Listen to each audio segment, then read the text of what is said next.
Ladies and gentlemen, today we're not gonna be... We're not... With your petty conversation. God, these things are such fucking savages. Today we're gonna be reading. However, we are not gonna be reading at the Tap House in Dementia because, you know, we're exploring the mania side now. So we're gonna be a little bit more on the cheerful side of things.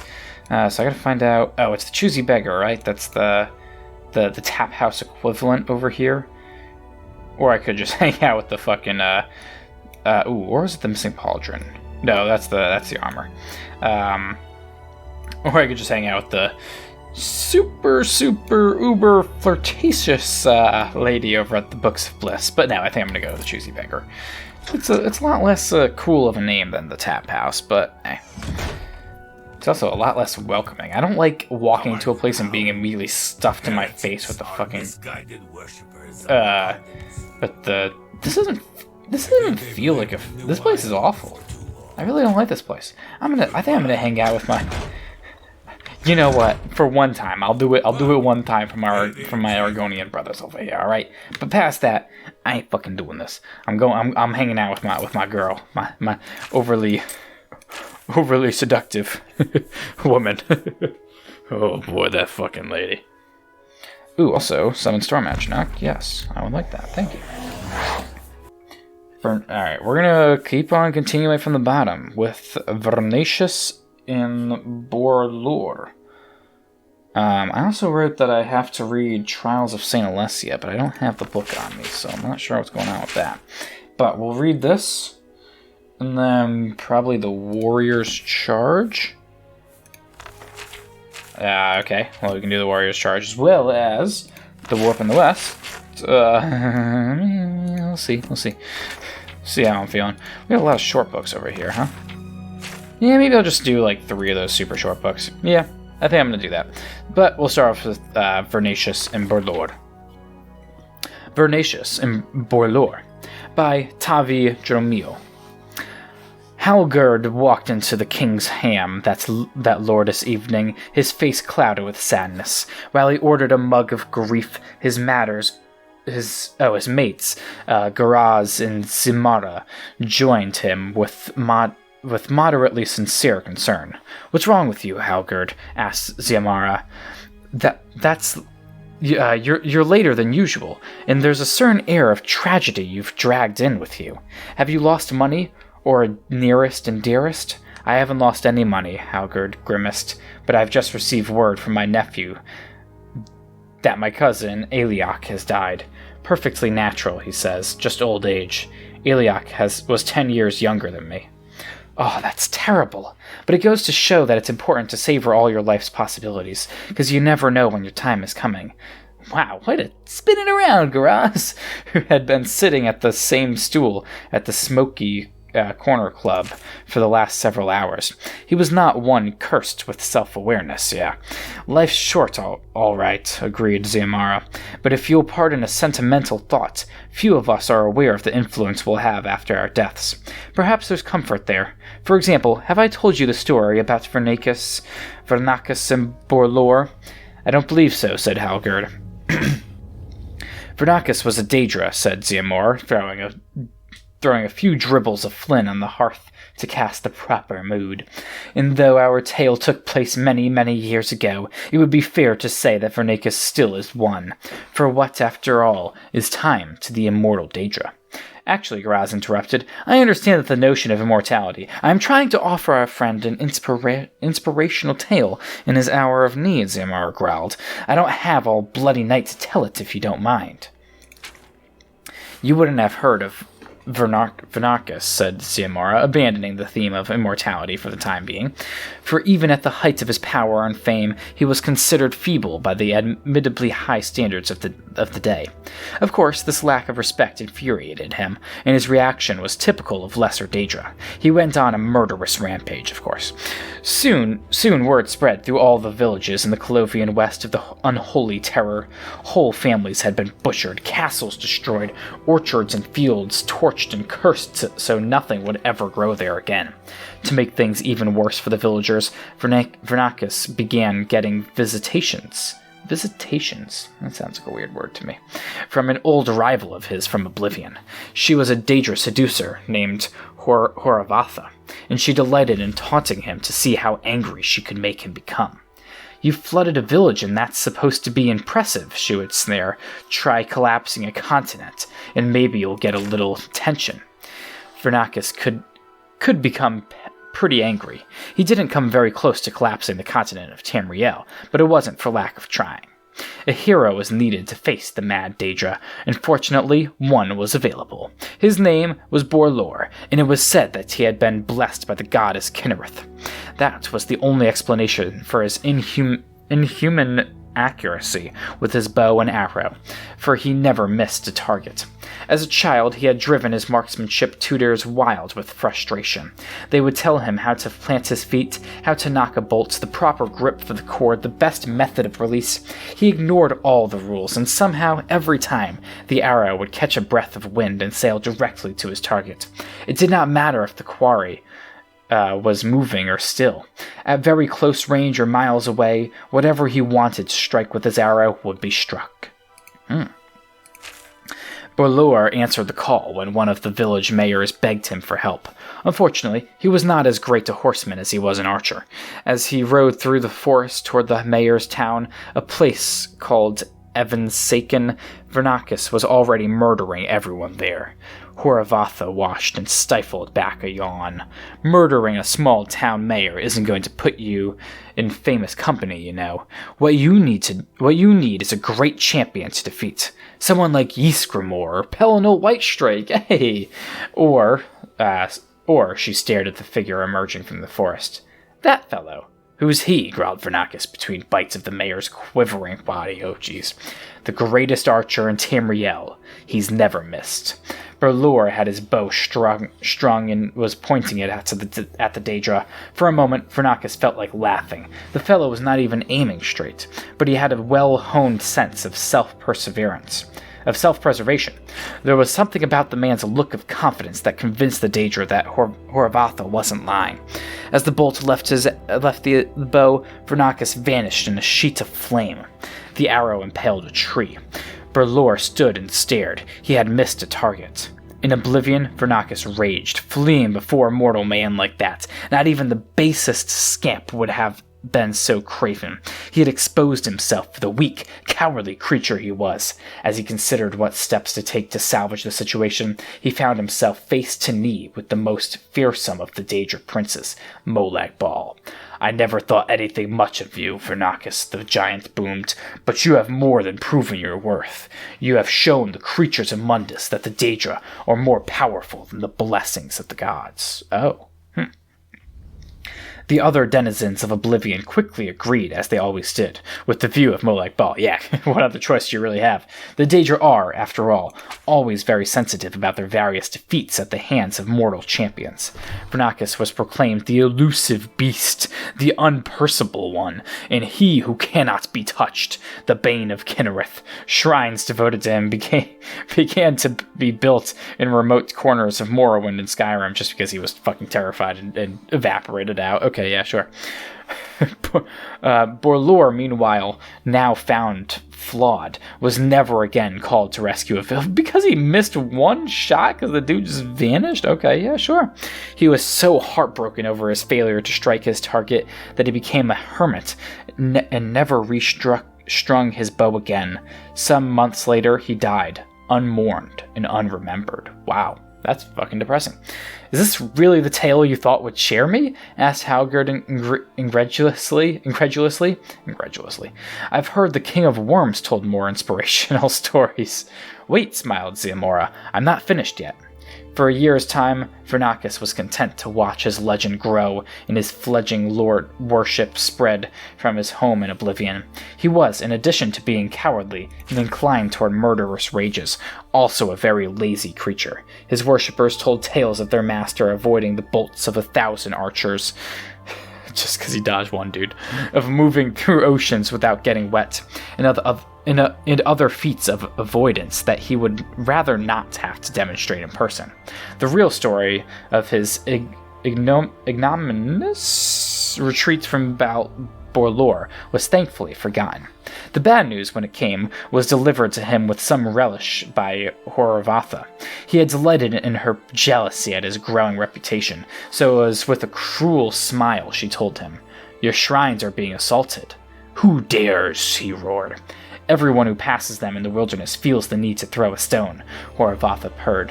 "You can hardly blame them. After all, they represent he who cannot be touched. How could anyone be expected to resist such a target?"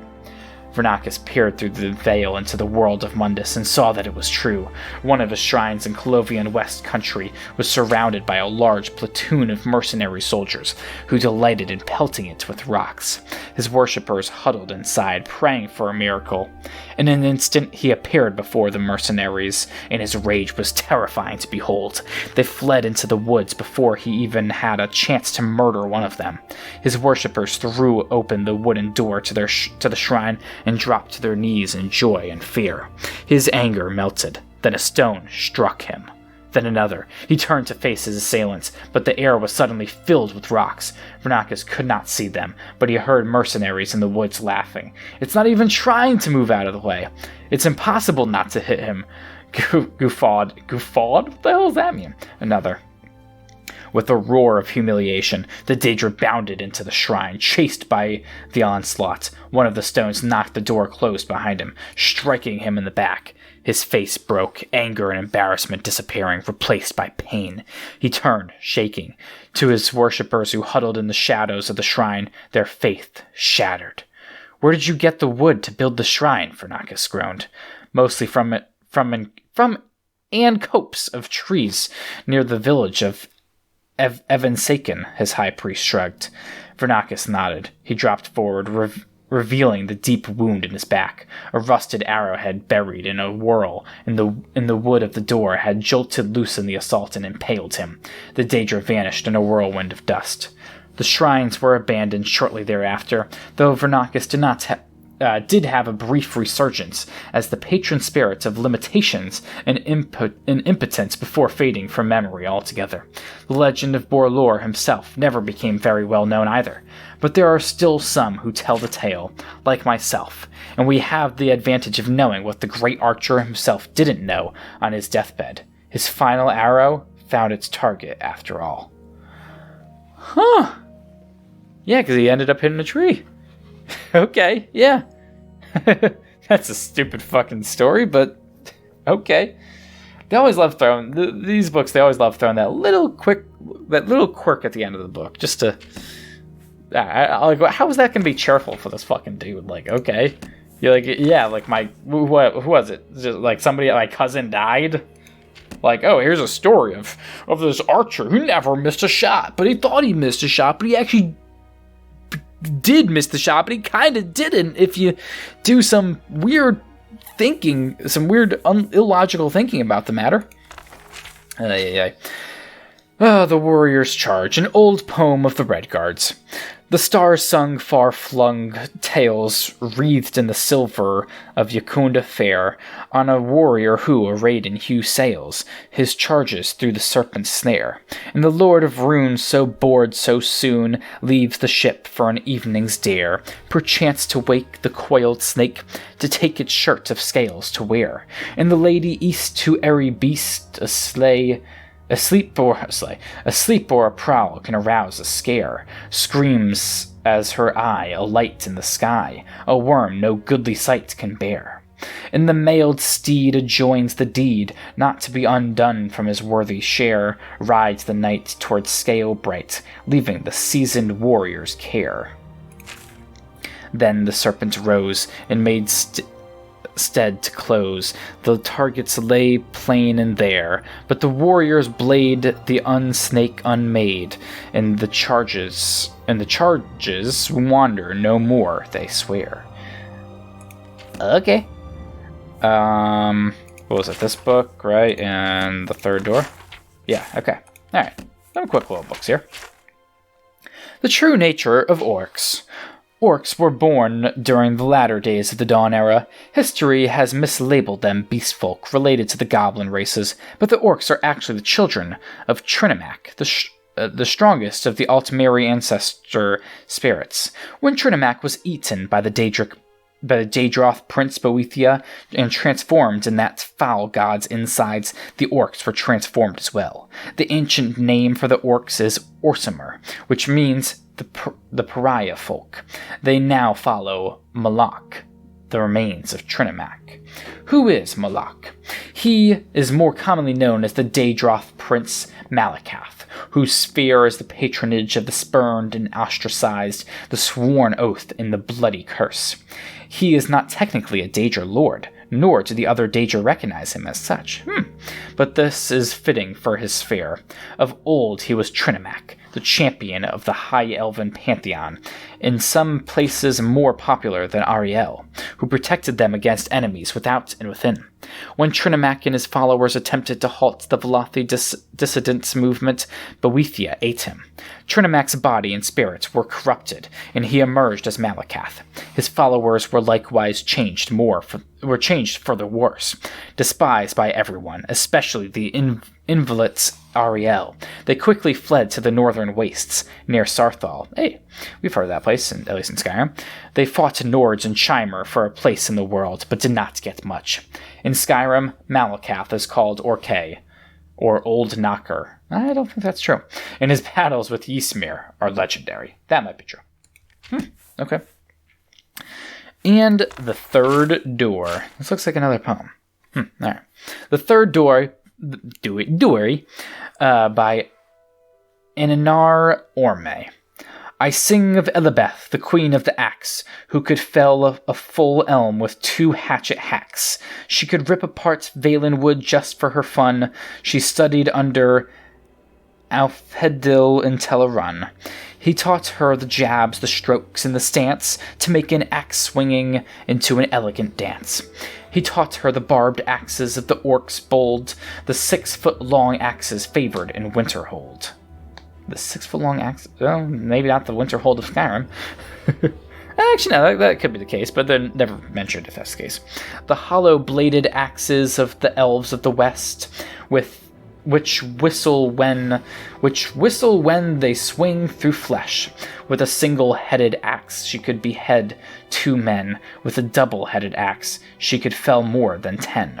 Yet where she lives in legend has most to do with the man who hacked her own heart in 2. Chapter 2, I suppose. Neonolus Ulwarth the Mighty, who hailed from Black Rose, the only man who could best Elibeth with axe blows. Ooh, Black Rose, axe blows, In a minute she chopped 50 trees, he 53. She felt at once that he was the only man, for she, when she professed her love, Neonus just laughed. Butcher that name. He said he loved more his axe handle and shaft. And if they weren't enough to slake all his desire, there was another woman named Laurenthray. Desire? Laurenthryre? I don't know how the fuck to pronounce that, but okay. Fury gripped the queen of the axe, the maid Elibeth, and her thoughts turned to pondering musings of death. Mephala and Sheogorath gave her a revengeful scheme, and for weeks she worked on it in a state like a dream. In the still of the nights she kidnapped her rival, and then told her choices between doom and survival. Part 3. Laurenthray, whatever, I don't even fucking understand, but okay, awoke in a house in the moors, in a room lightly furnished except for 3 doors. Elizabeth explained that behind one of the doors, the lass would find Elibeth's and her love, the great Ninolas. Behind the second lived a ravenous demon, and behind the third, an exit to freedom. She must choose a door, and to aid her decision, if she pondered too long, the axe would make the decision. Laurenthray wept, and Elibeth felt contrite, and opened the door to her immediate right. It led to the moors, and as she slipped through the gloom, she advised Laurenthray to likewise abandon the room. Laurenthray ignored her and did not feel her will bend. Neolas was largely behind the first door she opened. Chapter 4. Elizabeth had lied. there was no demon of lore. The top third of Nina Loss was behind the third door. The top third of her? Oh, jeez. Oh, God, that's upsetting. That's not good. Alright, well, those are some dark-ass books that we just read. Really fitting the mania vibe that we got going on here. It's really not, guys. It's really not. Come on. But yeah, that's gonna do it for this video. So thank you for watching. When next we return, we're gonna do some quests. Probably another side quest, to be honest. Not too sure which one, but we'll figure that out. But yeah, until then, thanks for watching. Don't forget to like, comment, and subscribe. And God bless now. Cause I don't wanna see the glow without you. Refuse to even leave my home without you. Or my brain's gonna explode without you. I don't even know how to cope without you. Cause I don't wanna see the glow without you. Refuse to even leave my home without you. Or my brain's gonna explode without you. I don't even know how to cope without you.